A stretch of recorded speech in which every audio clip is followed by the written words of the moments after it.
Kepala sekolah di Kabupaten Goa, Sulawesi Selatan berinisial MS ditetapkan sebagai tersangka atas dugaan kasus korupsi dana bantuan. Tersangka akan ditahan selama 20 hari untuk pengembangan kasus korupsi yang melibatkan sejumlah pejabat daerah. KIP, dana bos, banyak hancur ini. Gak usah tambah banyak korupsi uang negara habis, bukan untuk rakyat. Pendidikan adalah kunci dari masa depan. Tapi, apa jadinya jika dana pendidikan malah diselewengkan? Halo teman-teman semuanya, perkenalkan saya Nuril Aulia dari Program Studi Tadris Ilmu Pengetahuan Sosial Universitas Islam Negeri Madura. Teman-teman tahu tidak, kalau ada kasus penyelewengan dana pendidikan yang bikin miris bagi kita semua. Dana pendidikan yang seharusnya dibuat untuk membangun sekolah, membeli buku, dan juga mendukung guru, malah hilang tidak tahu kemana. Kajian Indonesia Corruption Watch atau yang biasa disebut dengan ICW mengungkapkan sektor pendidikan masuk ke dalam 5 besar korupsi berdasarkan sektor bersama dengan sektor anggaran desa, anggaran transportasi, dan juga perbankan. Data tersebut menunjukkan bahwa sektor pendidikan masih menjadi sebuah ladang korupsi. Menurut KPK, jenis korupsi pada sektor pendidikan meliputi fiktif sebesar 33,3%, pemerasan sebesar 17,3%, kesalahan alokasi anggaran sebesar 16%, markup sebesar 10,7%, penggelapan dana sebesar 9,3%, pemotongan anggaran sebesar 8%, dan penyalahgunaan wewenang sebesar 5,3%. Lalu, Correction in Education Sector menjabarkan bahwa jenis-jenis korupsi selain suap yang sering terjadi di sektor pendidikan, yaitu ada perencanaan dan manajemen pendidikan atau keputusan pembiayaan. Kemudian yang kedua, perilaku tenaga pendidik seperti dosen, guru, atau juga staf administrasi.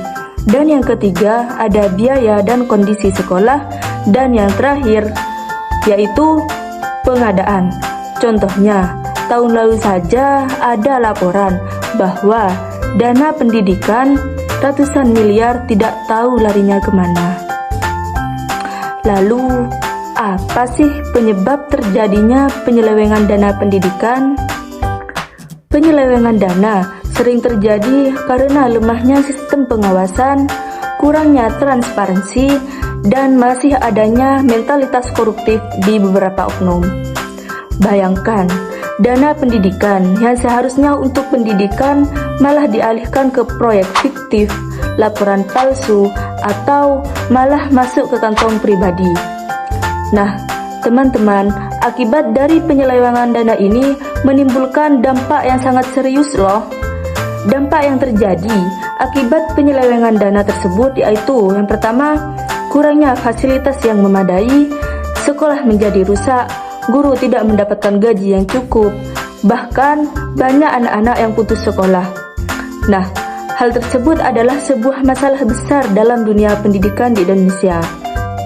Karena pendidikan adalah dasar untuk masa depan bangsa.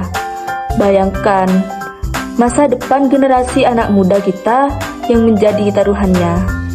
Lalu, bagaimana sih cara agar mencegah terjadinya penyelewengan dana pendidikan?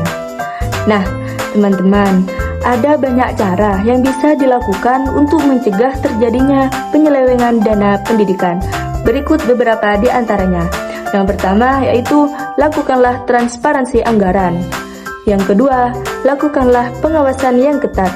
Dan yang ketiga, berikanlah sanksi yang tegas kepada oknum korupsi tanpa harus pandang bulu. Dan yang keempat yaitu digitalisasi sistem. Gunakanlah teknologi untuk memantau anggaran secara real time. Nah, itu adalah beberapa cara yang bisa dilakukan untuk mencegah terjadinya penyelewengan dana pendidikan. Nah, teman-teman, kita tidak bisa diam saja. Kita semua punya peran. Mari kita kawal dana pendidikan. Laporkan jika ada kekurangan dan dorong pemerintah untuk transparansi dalam pengelolaan dana. Pendidikan adalah hak semua anak. Gimana nih teman-teman? Kalian setuju gak bahwa pendidikan harus bersih dari korupsi? Kasih like, komen, dan share video ini agar semakin banyak yang peduli terhadap keuangan pendidikan di Indonesia.